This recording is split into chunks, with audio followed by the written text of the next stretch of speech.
Complaint ఇచ్చింది ఎవరు అని అంటే కనుక హైడ్రా ఏసీపీ కంప్లైంట్ ఇస్తాడు. చైతన్య రెడ్డి అనే మహిళ 50 లక్షలు ఇచ్చారని చెప్పి మోసపోయి హైడ్రా దగ్గర వాపోతే ఆ బాధ భరించలేక మహిళా బాంధవుడి కింద ఈ యొక్క ఏసీపీ కంప్లైంట్ ఇస్తాడు. ఇవ్వచ్చు, ఇన్ఫర్మేషన్ తెలిస్తే ఇవ్వచ్చు చట్ట ప్రకారం, దాంట్లో తప్పేం లేదు. కాకపోతే ఈ యొక్క మొత్తం అమౌంట్ దేని గురించి, ఆమె 19వ తారీఖు 6వ నెల 2025లో ఆమె జాగాకు సంబంధించి వెర్టెక్స్ వర్మ 150 ఫీట్ల రోడ్డు ఆమె యొక్క అనుమతి లేకుండా వేశాడు, ఎటువంటి పర్మిషన్స్ లేకుండా ఆ రోడ్డును తొలగించడానికి అని చెప్పానంటే ఆ యొక్క పని అవ్వడానికి హైడ్రా అధికారులకి లంచం ఇవ్వడానికి తీసుకున్న డబ్బులు. మరి ఈ యొక్క అసిస్టెంట్ కమిషనర్ ఆఫ్ పోలీస్ ఎవరైతే కంప్లైంట్ ఉన్నాడో పుప్పల తిరుమల్ గారికి నేను అడుగుతుంది ఏంటి అని అంటే కనుక, prevention of corruption act 1988 section 12లో ఎవరైతే గనక అవినీతికి ప్రేరేపిస్తున్నారో వాళ్ళు కూడా నిందితులుగానే పరిగణించాలని చెప్పి ఆ యొక్క చట్టం క్లియర్గా చెప్తుంది. మరి ఆ విధంగా 50 లక్షలు అవినీతికి పాల్పడే విధంగా అధికారులు ప్రేరేపించి తన యొక్క పని చేయించుకోవాలనే ఉద్దేశంతో ఉన్న ఈ చైతన్య రెడ్డి అనే మహిళ మీద అటువంటి సెక్షన్ కింద మరి ఎందుకు కేసు పెట్టలేదు, ఏం నాలుగు జరిగింది అని చెప్పి సూటిగా నేను అడుగుతున్నాను. స్టేట్మెంట్ రిలీజ్ చేసే ముందు సదరు చైతన్య రెడ్డిని వర్మని హైడ్రా ఆఫీస్ పిలవడం జరిగింది. పిలిచి వాళ్ళ మధ్య జరిగిన డీల్ ఏంటి అని అంటే కనుక, నీ జాగాలోకి వెళ్ళి 2.5 ఎకరాలు కబ్జా చేసి 150 ఫీట్ వైడ్ రోడ్ వేశాడు కాబట్టి దాన్ని బేస్ చేసుకుని తన యొక్క వెంచరు తను అమ్ముకుంటున్నాడు కాబట్టి నీ యొక్క 2.5 acres కి సరిపడా జాగా డెవలప్మెంట్ నీకు అతను వెంచర్లో ఇస్తాను అని చెప్పని ఆమెని బలవంతంగా కంప్లైంట్ ఇవ్వడం జరిగింది. దానికి ఆమె మా భర్త అమెరికాలో ఉన్నాడు, అతను వచ్చిన తర్వాత నేను అతనితో డిస్కస్ చేసి నేను మీకు చెప్తాను అంటే కనుక ఒక సిఐని ఒక ఏసీపీని ఆమె మీద పెట్టి నువ్వు ఇవ్వకపోతే కనుక నేను ఇప్పుడే రిమాండ్ చేస్తానని చెప్పి ఆమెను బెదిరించి కంప్లైంట్ తీసుకోవడానికి ప్రయత్నిస్తే ఆవిడ బయటకు వచ్చేయడం జరిగింది. అందుగురించి ఆమె చెప్పినట్టుగా ఒక కంటెంట్ క్రియేట్ చేసి ఏసీపీ ద్వారా ఒక కంప్లైంట్ అనేది ఇవ్వడం జరిగింది. సో ఇటువంటి దుష్ప్రచారము, దుర్మార్గమైన కుట్ర ఒక అత్యున్నత స్థాయి పదవిలో ఉన్నటువంటి వ్యక్తి రంగనాథ్ గారు చేయడం జరుగుతుంది. కోర్టు ఉత్తర్వులకు కానీ అదేవిధంగా న్యాయస్థానాలు కానీ ఎటువంటి గౌరవం లేకుండా నేనే సుప్రీం అనే విధంగా వ్యవహరించడం జరుగుతుంది. హైడ్రా పెట్టినప్పటి నుంచి ఇప్పటి వరకు మనందరికీ తెలిసిన విషయమే, చిన్నవాళ్ళనేమో గుంజుకోడు, పెద్దవాళ్ళనేమో జోకుడు.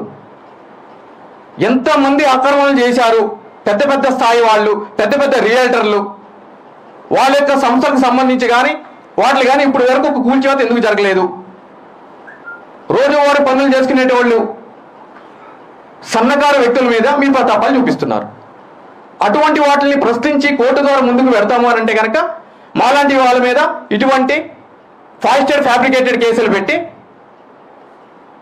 మీకు అనుకూలంగా పత్రికల్ని, మీడియా వాళ్ళని పక్కదోవ పట్టించే విధంగా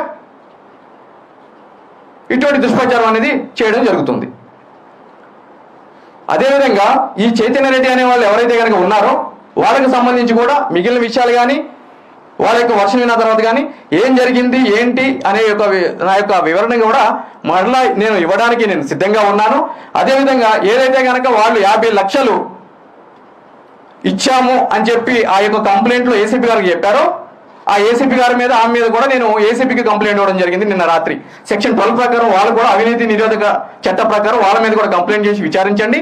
ఆ 50 లక్షలు ఎక్కడి నుంచి వచ్చినాయి, ఐటీ డిపార్ట్మెంట్ నుంచి కూడా తగిన సంజాయిషి తీసుకోండి, వాళ్ళ దృష్టి కూడా తీసుకుని వెళ్ళండి, నన్ను కూడా పిలవండి, నన్ను విచారించండి అని చెప్పి చెప్పడం జరిగింది. ఆ విధంగా కంప్లైంట్ అనేది ఇవ్వడం జరిగింది. ఏసీపీ సోషల్ మీడియా కూడా లైక్ మనకి హైడ్రా దాని మీద కూడా ఇప్పుడు లైక్ ఏది చాలా చోట్ల కూడా మేము ఏది మన ఈ మధ్య చూసాము, కేసు కూడా పెట్టాం, పహాడీ షరీఫ్ పోలీస్ స్టేషన్లో కేసు పెట్టాం. కేసు పెట్టి అక్కడ ఒక అడ్వకేట్ అతని మీద ఇంకా జర్నలిస్టులు వీళ్ళ మీద కూడా పెట్టాం. సో దీంట్లో చాలా స్పష్టంగా పహాడీ షరీఫ్ కేసులో హైడ్రా కేసు పెట్టింది ఎందుకంటే ఎవరైతే చైతన్య రెడ్డి అనే ఆమెతోటి పెట్టించలేదు, కావాలని పెట్టించలేదు. ఎందుకంటే రేపు ఒకవేళ ఆ కేసు ఏసీబీకి ట్రాన్స్ఫర్ అయింది అనుకోండి, సో అప్పుడు మేము అధికారులు అంటే అప్పుడు ఆమె కూడా culprit, she also become a culprit because she try to bribe HYDRAA officers అనే దాంతో. సో అందుకోసము అది కేసు హైడ్రా ఆఫీసర్స్ చేయటం జరిగింది. అండ్ ఈ కేసులో కూడా చాలా స్పష్టంగా అంటే వర్టెక్స్ వాళ్ళతోటి హైడ్రా లాలుచి పడ్డదని చెప్పేసి, లేకపోతే ఇతర ఇంకెవరో వీళ్ళతోటి ఎవరు వాసవి వాళ్ళతో ఎక్కడ బిల్డర్స్ మీద ఇప్పటికి మోర్ దెన్ 11 కేసెస్ బుక్ చేసింది హైడ్రా అనమాట. బిల్డర్స్ ఎవరన్నా భయపడతారంటే కనుక హైడ్రాకే భయపడతారు. అది కూడా let this be very clear.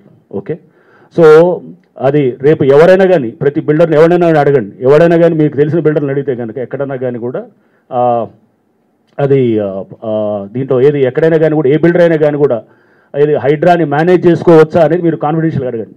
You will get to know అసలు ఫస్ట్ అది సో చాలా let this be very clear. So దాంట్లో ఏంటంటే వర్టెక్స్ వాళ్ళ దగ్గర, వర్మ అనే వాళ్ళ దగ్గర హైడ్రా ఇది కమిషనర్ మీకేం చేశారు, ఏం చేశారని ఇవన్నీ చూస్తున్నాం అనమాట. ఇవన్నీ సరే ఇట్లాంటివి చాలా ఇంతకుముందు కూడా చాలా చూసాం. So example, best example is that Ayesh case 17 సంవత్సరాల క్రితం చేసినప్పుడు అప్పుడు సత్యంబాబు అనే అతన్ని ఎప్పుడైతే కనుక ముద్దాయిగా అప్పుడు ఎంక్వైరీలో ఫస్ట్ అతన్ని ఐడెంటిఫై చేశామో, ఆ తర్వాత మన ఈ మధ్య చూశాను సిబిఐ కూడా ఇప్పుడు ఆయేషా మీరా కేసులో సేమ్ మళ్ళా 18 ఏళ్ళ తర్వాత కూడా మళ్ళీ అతన్ని నిర్ధారిస్తూ కూడా ఇచ్చిందనమాట. సేమ్ థింగ్ ఒక 8 ఏళ్ళ క్రితం, ఐ థింక్ 2008